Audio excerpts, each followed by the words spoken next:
नमस्कार साथियों, इससे पहले वीडियो में हमने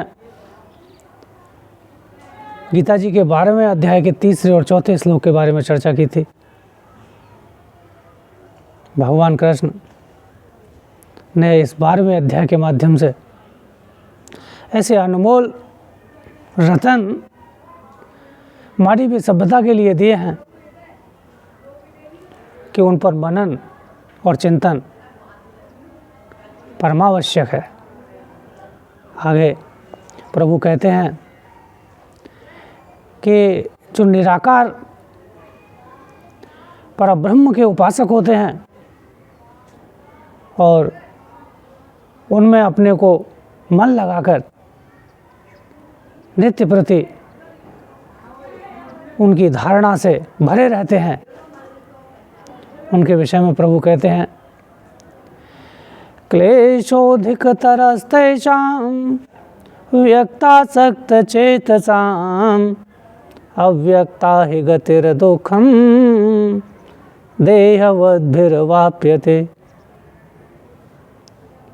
प्रभु ने कहा है अव्यक्त में आसक्त जो होता उन्हें यति क्लेश है, पाता पुरुष यह गति सहन करके विपत्ति विशेष है।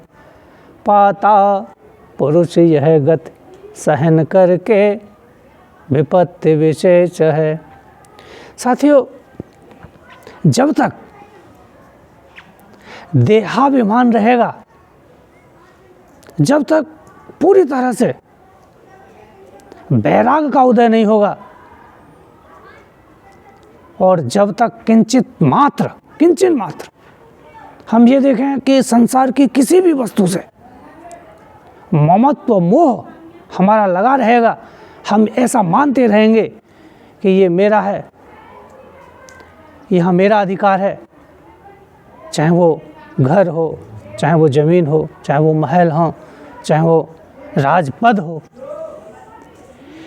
कहीं भी अगर आपका मोह, आपका ममत्व लगा हुआ है तो निश्चित रूप से उस व्यक्ति के साथ देहाभिमान जुड़ा हुआ है। और जब तक देहाभिमान है, जब तक ये भान रहेगा कि मैं एक शरीर हूँ, इस शरीर के कारण यहाँ जो ताना बाना बुना जा रहा है वो सब कुछ इसी के द्वारा उद्घटित हो रहा है, तो निश्चित मानिए कि निराकार ब्रह्म की उपासना में निरंतर बाधाएं आती रहेंगी और हम अपने परम लक्ष्य पर, चरम लक्ष्य पर नहीं पहुंच सकते हैं। बार बार हमारा पतन होगा, क्योंकि निराकार ब्रह्म के उपासकों के लिए आवश्यक है कि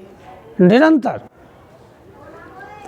हमको किंचन मात्र भी देहाभिमान नहीं रखना है।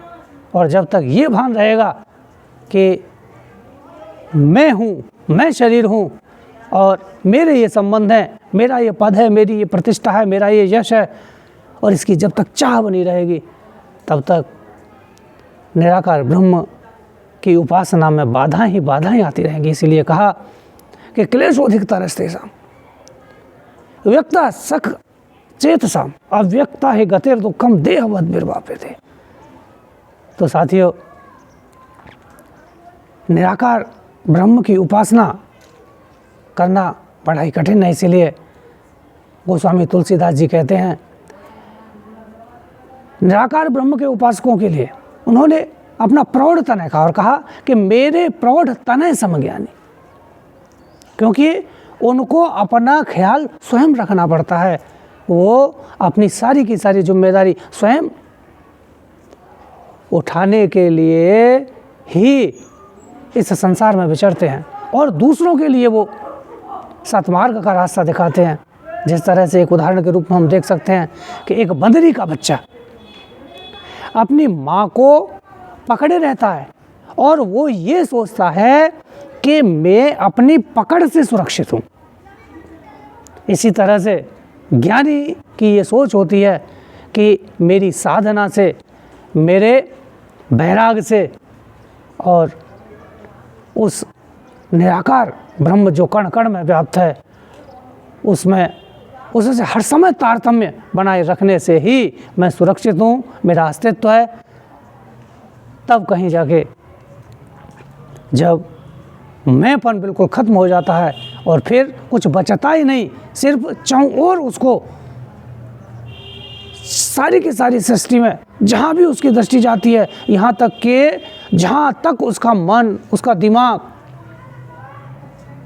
दौड़ता है वहाँ सिर्फ और सिर्फ उसे वही निराकार ब्रह्म की प्रतीति होती है और वहीं उसको यही महसूस होता है कि चारों तरफ से मुझे प्रभु के द्वारा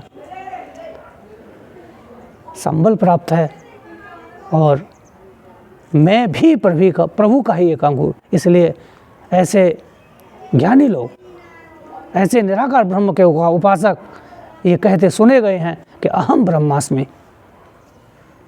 इन्हीं शब्दों के साथ श्री राधे राधे।